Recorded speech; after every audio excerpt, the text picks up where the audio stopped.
This is Ernie Meyer talking to you again on Table Talks, giving you some free information. I have decided to double down every day to bring you good information, whether you like it or not, or whether you think that what I have to offer is worth your while or not. If it is, please subscribe to my channel. I will give you information every single day. That is 2 different videos on Table Talks.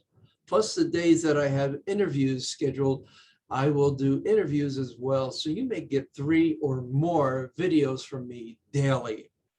Now, as usual, my Table Talk and my interviews are brought to you by the eFit Mini Gym. If you're thinking about exercising, like I have just done, all I did was go in the other room in my dungeon that I call my basement. Now I know this is a virtual background. That looks like I'm in a studio. Ha ha, fooled you. Guess what? I have a mini eFit gym that I have done crunches on. I have done curls on. I've done laps on. I've done just about everything that I can do on that gym. And if I want to run, I just run in place.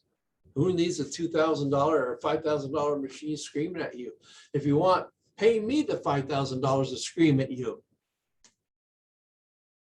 I'll give you $200 or less on this machine. That isn't machine. It's a mini eFit gym, and I'll give you $20 off today if you buy it or when you buy it, because you need this. As Steve Siebel says, part of exercise is part of your development and your growing. What good is it if you have knowledge that you gained and you don't and not around to enjoy it? You want to be with your grandkids, you want to run with them, you want to play with them, you want to walk your child down the aisle when she's getting married, it's up to you. Do different things to take care of yourself first, then take care of your mind. Now, if you're a poor, working, middle class, or even the upper class, pay attention to this, because you definitely want to increase your knowledge.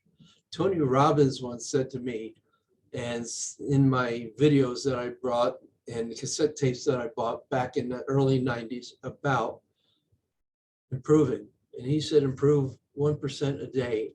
And I often wondered, what does he mean by that? Well, now I have the formula, and you may not improve 1% every day. You may improve more than 1% a day, but it depends on how you feed your brain. What you feed your brain is what you think is missing in life. And one of the things that I think is complete in changing your mindset from middle class or less to world class is this book. Yeah, it's backwards. You can see it, it's backwards. 177 mental toughnesses of the world class, the secrets of the world class, the toughness of the world class. Get it. Read it. And at the end of each chapter, he has an action step that says what you should do or what you may want to read to back up what he says in his book. And, you know, don't be offended if you're a working class, if you're a poor class or middle class. I used to be a working class, and then I was a middle class. And as a middle class, I thought I had arrived. Boy, was I wrong. Sure, I had money. Yeah, I had freedom. But I was still working class thinking, because when that system and that avenue and that business dried up, I didn't come up with ways to save it. Now I have a way, and now I know what it is, because I think world class and I have multiple streams of income. So what if one of them dries up? I'll just go out and get another one, because I can think of things like that because of the world class thinking. The average person is a middle class or less. And look at it now. And I'm not insulting you, because I'm putting myself in the same category a year and a half ago when I was a middle class thinker. And what would I do?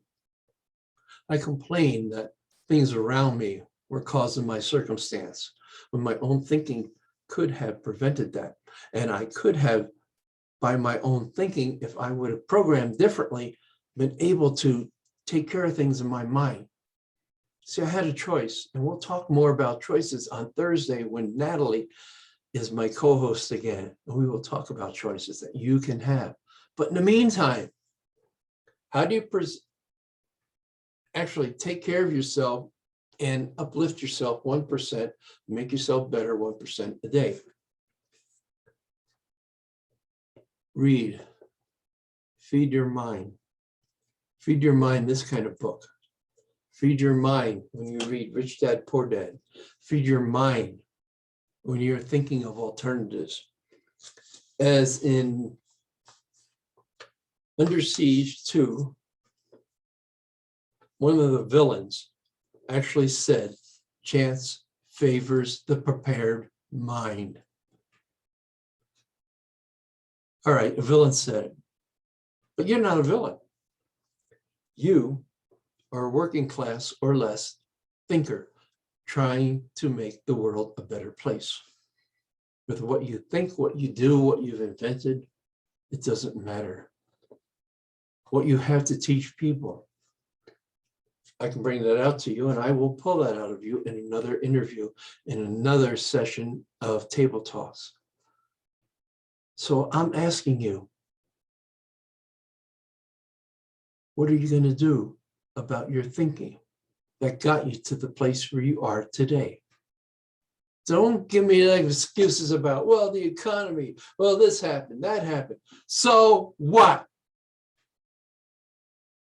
Change happens all the time, and change happens. You have to be ready for it. I am now. I wasn't then. But again, I didn't blame anybody except myself because I made a choice to go into this particular type of business that I was in. And I could teach you because, again, that business is thriving, yet they can't find enough skilled people. I just don't care to do it. At my age, come on. You'd be surprised how old I am. In any event, that business was the home building industry, and I was a builder. And I was making money hand over fist. But I was thinking like a middle-class person. So when that industry dried up, so did my thinking about how to keep it going. So did my backup, so did my income, so did my reserves, you name it, everything dried up. You go from swinging a hammer to swinging dish soap in washing dishes or delivering pizzas, not the same. That dose of reality. So, who's been feeding your mind? What have you been feeding your mind?